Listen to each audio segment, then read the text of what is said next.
Welcome to Books in Sum, your go-to for bite-sized book summaries.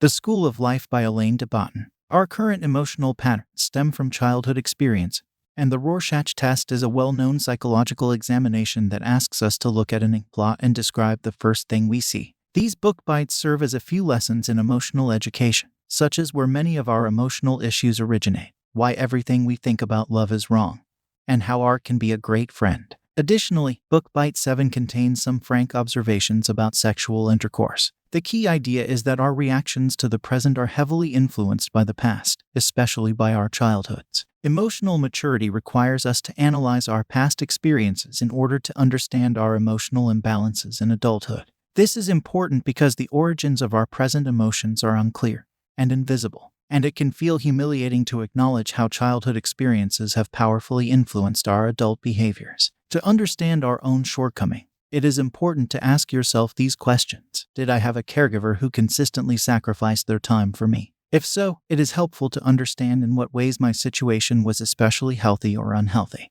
Therapy and meditation can help us cope with our emotions, but it is not a cure for unhappiness. To assess how badly we were wounded by our past, it is important to assess where we stand in 4 key markers of emotional health: self-love, candor, communication, and trust. To help us understand ourselves, learn how to trust others, and communicate better, humans invented psychotherapy. Therapy allows us to reveal our strange impulses, desires, and fantasies without any fear of judgment. It is not the only salve for our emotional pain, but it can change our lives for the better. Philosophical meditation is an attempt to empty the mind and focus on the present moment.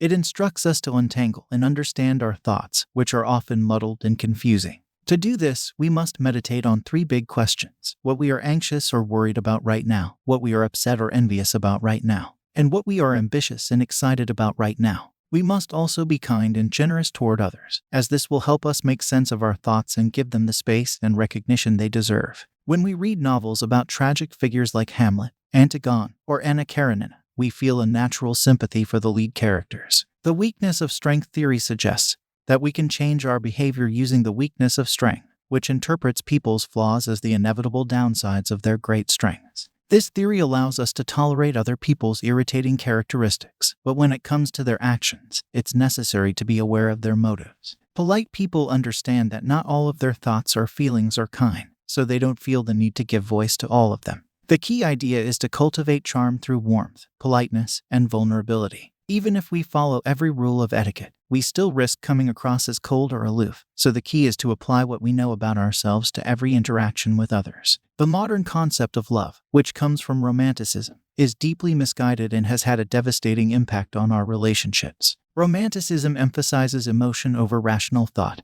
and spontaneity over caution, making us believe that we'll be pulled to our soulmate by an overwhelming instinct rather than practical considerations. Romanticism has corrupted love and caused us to chase an impossible fantasy. But we may be able to fix that problem with the classical view, a more pragmatic and emotionally mature take on relationships. Romanticism is a misguided view of love that often leads us to seek a partner who will abandon, humiliate, or neglect us. Instead, we should choose partners based on practical considerations, like economic status or attitude toward cleanliness. The classical view doesn't ask us to love every aspect of our partners, but instead to accept that both we and our partners can be hellishly difficult to live with. We should acknowledge our partner's flaws rather than deny them, and understand why they're flawed. Sex is a quest for emotional intimacy and connection, but it's also frequently the crux of many relationship issues. Relationship problems often stem from emotional disconnect. Love affairs are often seen as the ultimate betrayal, but they often represent a desire for connection, not sex. To prevent love affairs from happening, it is important to regularly discuss frustrations, disappointments, and desires as they come up. Consumer economies aren't designed to fulfill us, and that's okay. In 1800, technological and economic innovations meant that economies could expand and wages could increase, allowing families to spend on luxuries like combs, mirrors, and spare underwear. This has led to the consumerist and capitalistic iterations we know today. But while capitalism has been excellent at fulfilling our basic needs, it hasn't made us happy. Specialization is a form of labor that allows us to focus on one specific task, but it restricts us from expressing all parts of ourselves or exploring every potential career. There may not be a way to solve the woes of specialization,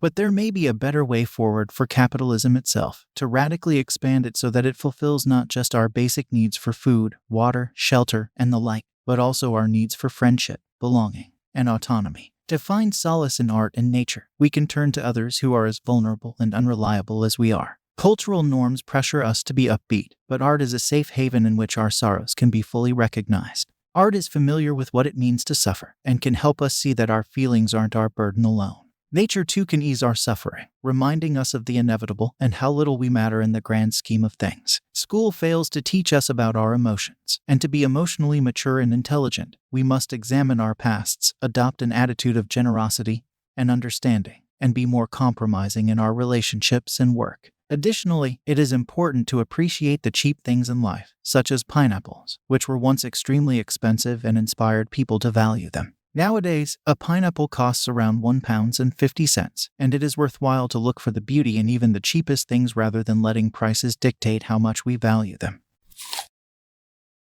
We hope you found this summary helpful in your listening journey. If you're interested in diving deeper into the topic or getting your hands on the whole book, be sure to check the description below where we've included links to the book and other related products that may be useful to you. Don't forget to hit that subscribe button to stay updated on our latest book summaries. And feel free to leave a comment with any suggestions or requests for books you'd like us to cover. Thanks again for tuning in and happy listening.